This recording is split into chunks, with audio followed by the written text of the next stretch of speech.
తాజాగా జరిగిన T20 world cup లో భారత్ విజయం సాధించింది. దీంతో దేశవ్యాప్తంగా సంబరాలు జరుపుకున్నారు క్రికెట్ అభిమానులు. అయితే ఇండియా వరల్డ్ కప్ విజేతగా నిలవడంతో భారత కెప్టెన్ అయినటువంటి రోహిత్ శర్మ గారు టీ20 మ్యాచెస్ కి రిటైర్మెంట్ ప్రకటించడం జరిగింది. అదే బాటలో విరాట్ కోహ్లీ, జడేజా కూడా రిటైర్మెంట్ ప్రకటించడం జరిగింది. టీ20 వరల్డ్ కప్ ముగిసిన వెంటే రాహుల్ ద్రావిడ్ పదవీ కాలం కూడా ముగియడం జరిగింది. అయితే నెక్స్ట్ రాహుల్ ద్రావిడ్ తర్వాత భారత హెడ్ కోచ్ గా ఎవరు రాబోతున్నారు అని సర్వత్రా ఉత్కంఠ నెలకొంది.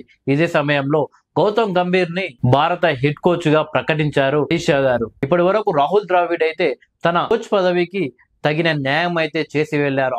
అంతకు ముందు ఉన్న రవిశాస్త్రి గారు కూడా బాగానే ఆకట్టుకున్నారని చెప్పవచ్చు. ఇప్పుడు గౌతమ్ గంభీర్ ఏ విధంగా టీమిండియా జట్టును ముందుకు తీసుకువెళ్తాడనేది ఆసక్తికరంగా మారింది. ఒక ప్లేయర్ గా అయితే గౌతమ్ గంభీర్ యొక్క జర్నీ చాలా సక్సెస్ఫుల్ జర్నీ అని చెప్పవచ్చు. ముఖ్యంగా ఏదైతే కీలక మ్యాచ్లు ఉంటాయో ఆ కీలక మ్యాచ్లు తప్పకుండా ఆడే ఆటగాడు ఎవడైనా ఉన్నాడా అంటే ఇండియాలో అది గౌతమ్ గంభీర్ అని చెప్పవచ్చు. 2007 టీ20 వరల్డ్ కప్ లో సీనియర్ ప్లేయర్స్ అందరినీ కూర్చోబెట్టి ఒక జూనియర్ జట్టును పంపడం జరిగింది. ఆ జట్టుకు సారథిగా మొదటిసారి ఎంఎస్ ధోనికి టీమిండియా కెప్టెన్ గా బాధ్యతలు అప్పచెప్పారు. ఆ టీ20 వరల్డ్ కప్ లో ఎవరో ఊహించని విధంగా ప్రపంచం మొత్తం ఆశ్చర్యపోయేలా టీమిండియా జట్టు ఆకట్టుకుంది. ఏకంగా టీ20 వరల్డ్ కప్ ఇండియాకు తీసుకువచ్చింది. ఈ యొక్క వరల్డ్ కప్ మ్యాచెస్ లో ముఖ్యంగా ఫైనల్ మ్యాచ్ లో పాకిస్తాన్ తో తలబడింది టీమిండియా జట్. వరుసగా వికెట్లు పడిపోతున్నా కానీ ఒక దిక్కు బలంగా గోడలాగా నిలబడి మరి టీమిండియా జట్టును ఆదుకున్నాడు గౌతమ్ గంభీర్. దాదాపు ఆ T20 world cup final match లో 70 పరుగుల పైగానే గౌతమ్ గంభీర్ సాధించడం జరిగింది. ఆ మ్యాచ్ గెలవడంలో కీలక పాత్ర పోషించాడు గౌతమ్ గంభీర్ గారు. ఆ తర్వాత 2011 వరల్డ్ కప్ లో సైతం అద్భుతమైన ఇన్నింగ్స్ ఆడాడు గౌతమ్ గంభీర్.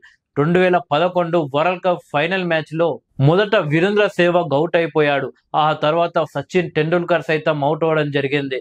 అప్పుడు కష్టాల్లో ఉన్న భారత జట్టును గౌతమ్ గంభీర్ అలాగే విరాట్ కోహ్లీ ఆదుకోవడం జరిగింది.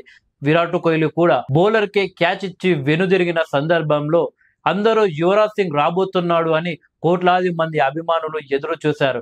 కానీ ఎవరు ఊహించని విధంగా అప్పటి కెప్టెన్ అయిన మహేంద్ర సింగ్ ధోని గ్రౌండ్ లోకి వచ్చారు. ఒక దిక్కు ఎందుకు ధోని వచ్చాడు, ఫామ్ లో ఉన్న యువరాజ్ సింగ్ ని పంపకుండా అని ఆశ్చర్యపోయారు.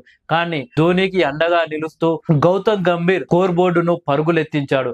దాదాపు 97 పరుగులు సాధించి వరల్డ్ కప్ ఫైనల్ మ్యాచ్ లో ఇండియా విజయం సాధించడానికి కీలక పాత్ర పోషించాడు గౌతమ్ గంభీర్. కేవలం ఆ 2 మ్యాచ్లే కాదు, ఆ 2 కీలక మ్యాచ్లు కాబట్టే ఆ 2 మ్యాచ్లు ప్రతి ఒక్కరికి గుర్తుంటాయి. ఇలాంటి ఇన్నింగ్స్ ఎన్నో సిరీస్లు, ఛాంపియన్స్ ట్రోఫీలు కావచ్చు, ఏసియా కప్పులు కావచ్చు, ఇంకా ఇతర సిరీస్లు కావచ్చు, ఎన్నో మ్యాచ్లు గౌతమ్ గంభీర్ ఇలా ఇండియాని గెలిపించడం జరిగింది.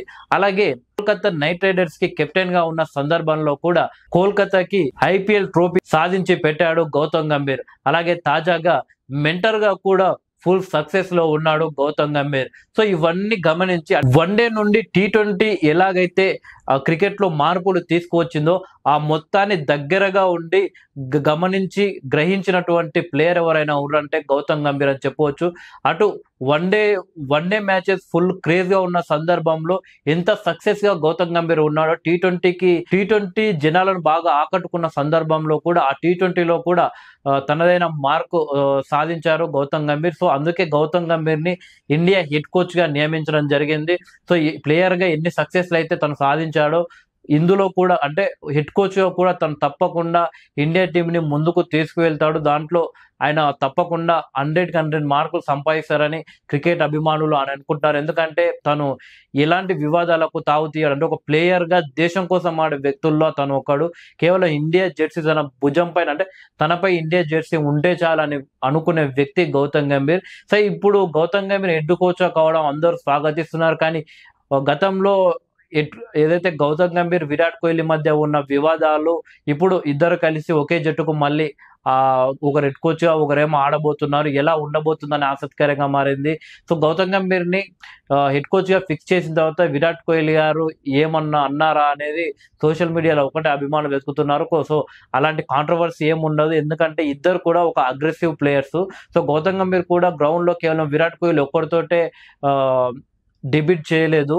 ఇంత ముందుకు పాకిస్తాన్ ప్లేయర్స్ తో చాలా సార్లు కూడా గౌతమ్ గంభీర్ వాళ్ళపై సీరియస్ కావడం జరిగింది. సో ఇద్దరు కూడా అగ్రెసివ్ ప్లేయర్స్ కావడంతో ఇద్దరు వేరే వేరే జట్టుకు ఆడుతున్న సందర్భాల్లో ఐపీఎల్ అలా జరిగింది. కానీ ఇండియన్ టీమ్ కి ఇద్దరు ఆడిన సందర్భంలో మాత్రం ఎవరికి కూడా ఎలాంటి కాంట్రవర్సీ లేదు.